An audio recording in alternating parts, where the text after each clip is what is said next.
I'm Pamela. Hi, I'm Jerry. And this is Life is Trail Running. Yes, it is.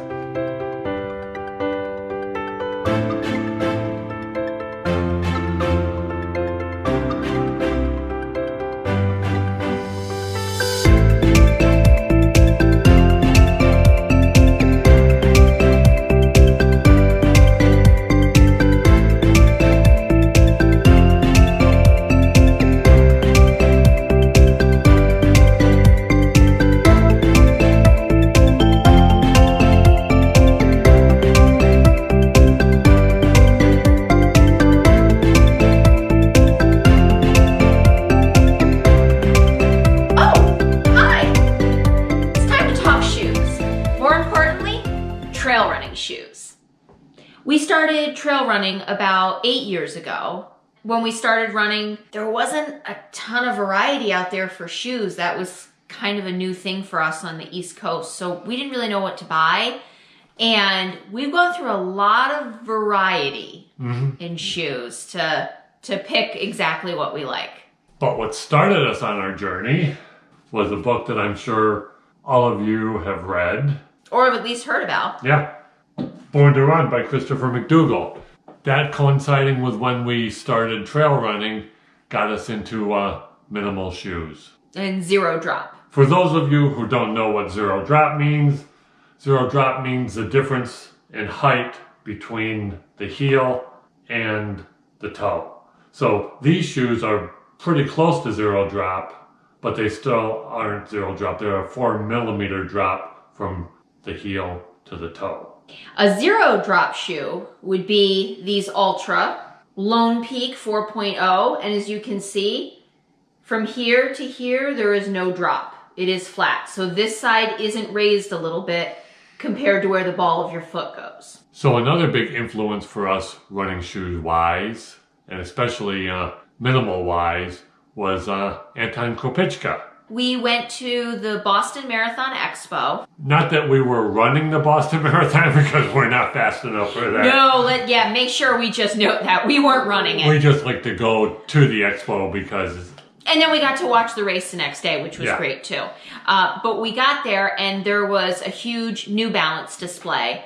And it had pictures and videos of Anton running in the New Balance Minimus version 1. We bought the shoes while we were there. We did. Yep, we went over, tried them on, bought them.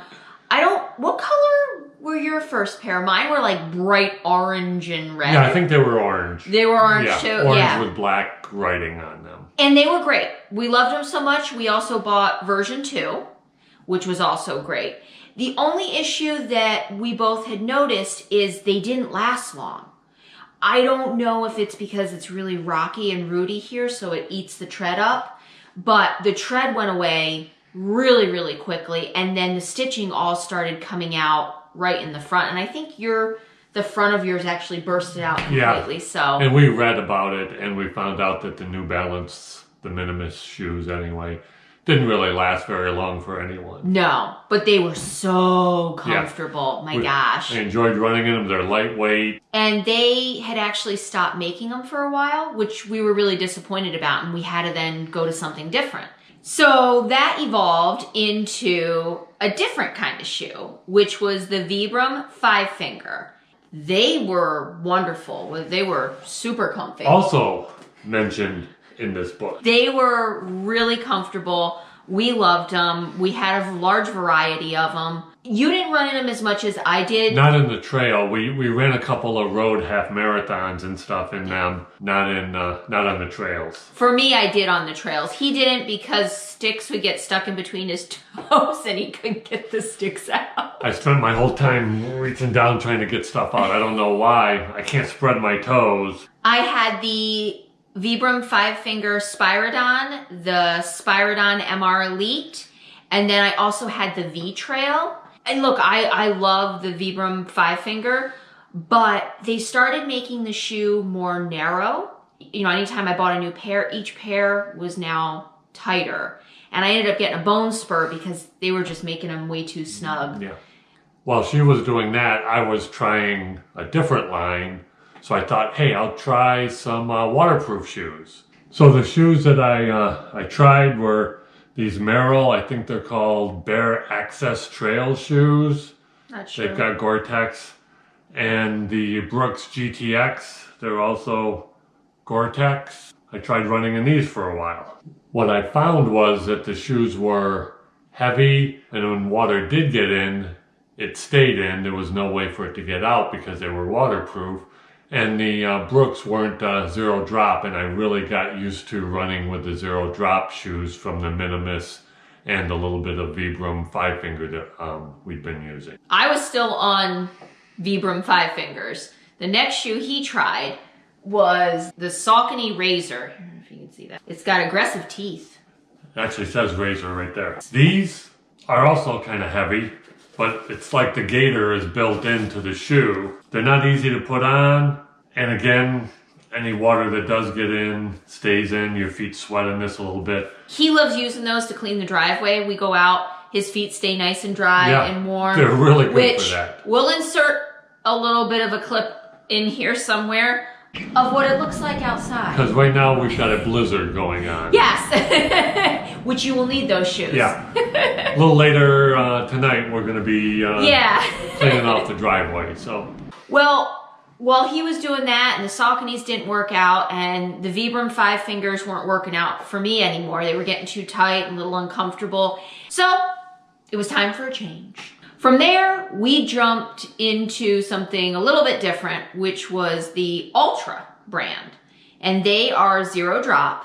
You can get not much cushioning or a lot of cushioning. The Ultras have been a huge success for us. Yeah, we really like running in. They're light. They cushion the foot a little bit.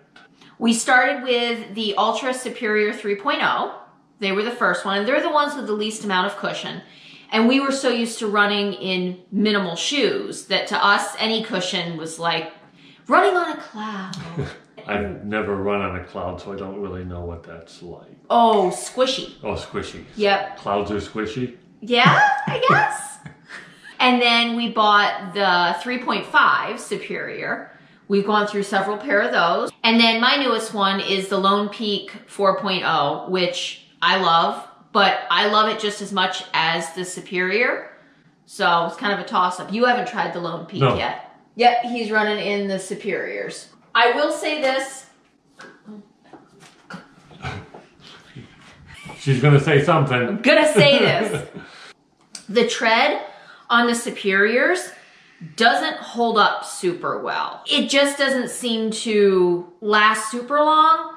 But I don't care. The price is fantastic. It's reasonable. And even after the tread's worn off, I use these to run on the road too, because I just love them. They're the most comfortable shoes. Whereas the Lone Peak, these, I don't even have any wear on my tread yet, and I've worn them for quite a while now. And they seem to be a little bit more rugged and aggressive, which is kind of nice because we have a lot of rocks and roots and mud usually. And you're rugged and aggressive. So the shoe fits you. Well, thank you. Yeah. He says the sweetest things. Yeah. So you've heard us talk about the zero drop. And the reason I like the zero drop is because I like the shoe not forcing me almost to land on my heel, to do a heel strike. If you've got a shoe that's really canted like this, it's hard not to hit your heel when you strike, and using the zero drop shoes, it's just easier just to land right flat on your foot the way you're supposed to. So that's why I prefer running in them. For me, since I was new to running when I started, I mean, he had run for a long time before me, and then I started running with him. Shoes felt so heavy. And I'm a person that loves to be barefoot all the time. I don't like to wear heavy shoes. I wear sandals in the middle of winter, although not in a blizzard. But I do like to just walk around barefoot. So trying to put a heavy, thick shoe on that also has a drop just wasn't working for me when I ran the road. So this was really nice to go minimal, and especially now with these Ultras that are zero drop.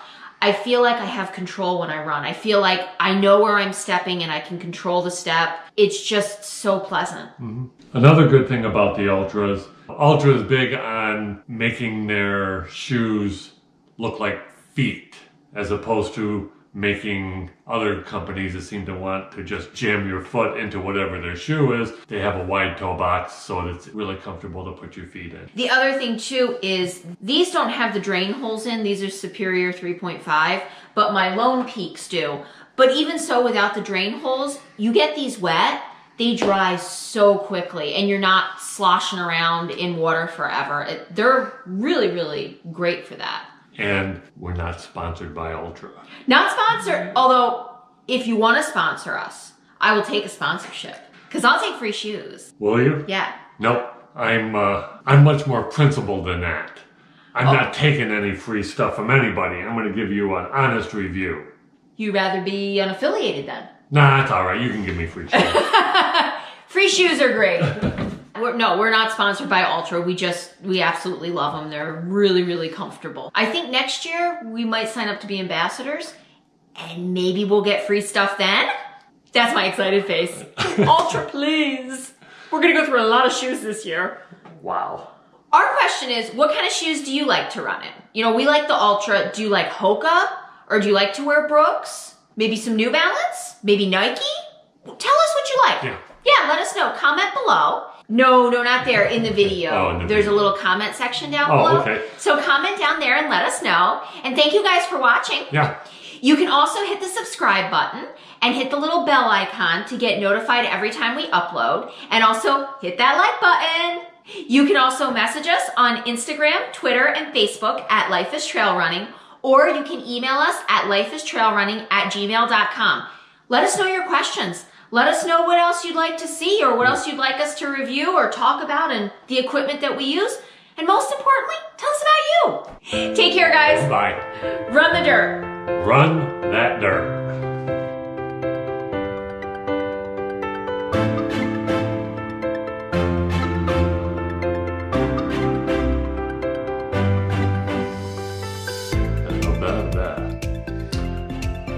Why do I do this a lot in our videos? You're trying to compose yourself because I am so absolutely hilariously funny that you have to compose yourself. GoPro, stop recording.